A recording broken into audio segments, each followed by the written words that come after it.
are only susceptible to oak wilt for 3 days after they're made. So the window of opportunity for oak wilt is pretty narrow. They painted them 5 days later. Well, and if they made them after June 1st, it probably didn't matter much. Well, and you know, there's nothing you can do. I mean, you just have to. But I mean, well, if they don't take care of it, then. No, it doesn't, because you all, just because somebody does really stupid or lousy things or cuts down on a bunch of trees or makes a whole bunch of bad cuts, doesn't mean by any means that the trees are automatically going to get oak wilt. I mean, you know, they have to, somehow the spore of the oak wilt fungus has to get to those trees, and, you know, that is a difficult thing. It doesn't happen very often or very readily, or we wouldn't have any red oaks left. Yes, ma'am. Are you going to talk about watering? Like I hope so. Sprinklers, where in the tree line? Yeah, yeah. I'm planning on doing that. Somebody over here too? Yes, ma'am. Question. What if the root is going towards the septic tank? Can you cut that? It depends on how far from the trunk it is, but usually yes. But just because it's going toward the septic tank doesn't mean it'll get in the septic tank. So that's a different issue. Okay. Okay. Yeah. What, should you make the leaves away in the fall from the tree? No, you should leave your leaves always under the tree if you possibly can. You may have to move them off the trunk a little bit, but leaves are nutrient reservoirs, scientists call them. They are loaded. Everything the tree didn't use that it took in, it dumps right back in its root system with the leaves. So the leaves are really, really important. I mean, even if you mowed them under your tree and left them shredded, that's, you know, way better than taking them away. Taking them away is the opposite of soil building. I visit people that blow all their leaves off their soil, 2 or 3 times a week, and you know, their trees aren't looking very good because their soil is hard as a rock as well. Yes, sir. I'm going to try to get to talk about watering here very shortly. In mulching, when you put mulch down in the compost, it's normally near the tree. It's on the top of these major roots. Does this nutrients seep down into the roots, or how does putting it on top affect what's underneath?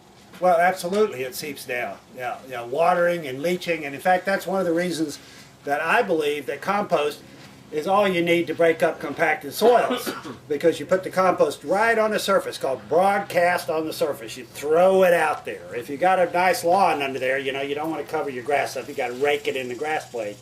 But then it requires water not to get started, but rainfall and the compost work together to leach down in the soil and make that soil a lot richer. That's just how it works with mulch too. Now, not only do we have the rainfall, working and percolating and leaching things down, but if you've got organic matter against the soil, you've also got a huge amount of activity with bacterial, fungal, insects, earthworms right at the soil level itself. That also does that same, begins to do that same work. And it eats it up, literally decomposes it. So that's why you have to keep applying it over time. You have to keep replenishing it, as it's called. I thought I knew the difference between compost and mulch, but the way you're talking about them now, I'm not sure. Well, a lot of people get them mixed up. Okay. But mulch can be any, well, this isn't going to work because my tape's no good. Mulch can be, as we've been saying, practically any dead organic matter. Compost is usually starts with a manure or fungal base, and it's alive, it's got microorganisms, it's rich, it's nitrogen rich, and it is active. Mulch is active to a lesser degree, but compost is what I would call tree fertilizer. Mulch would be an amendment.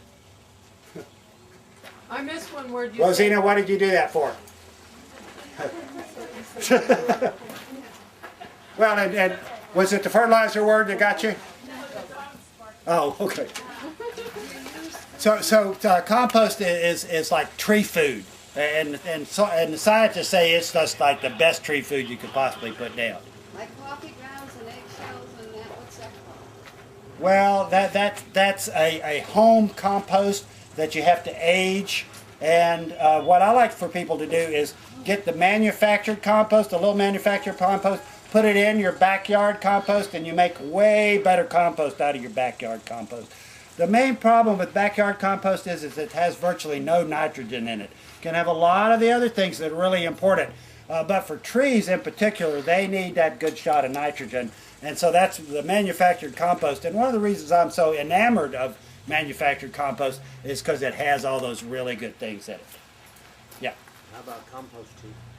Compost tea, I think of it as like concentrated compost, and I usually think of it as like a sick tree treatment.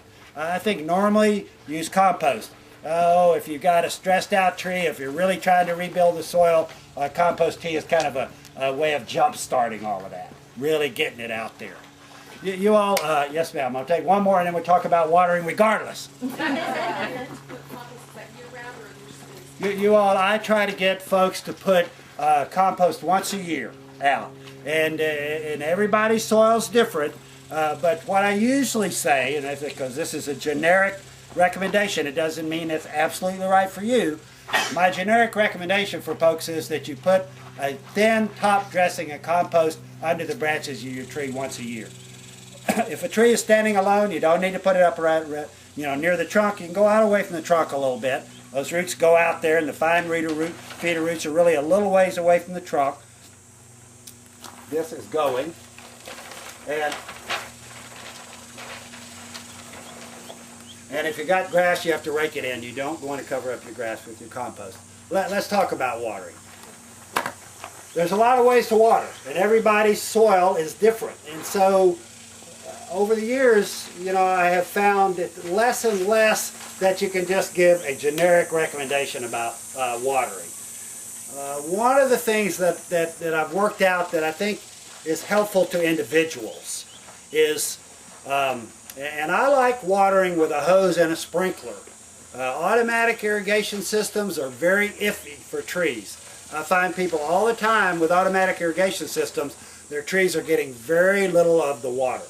Most irrigation systems are set up to go 15 or 20 minutes. Right now I think at Austin people are not supposed to be running them but twice a week. Most people normally would run them 3 times a week if they could. But I think people are restricted in a lot of places to twice a week. So you have twice a week, 20 minutes of spray going off in the air.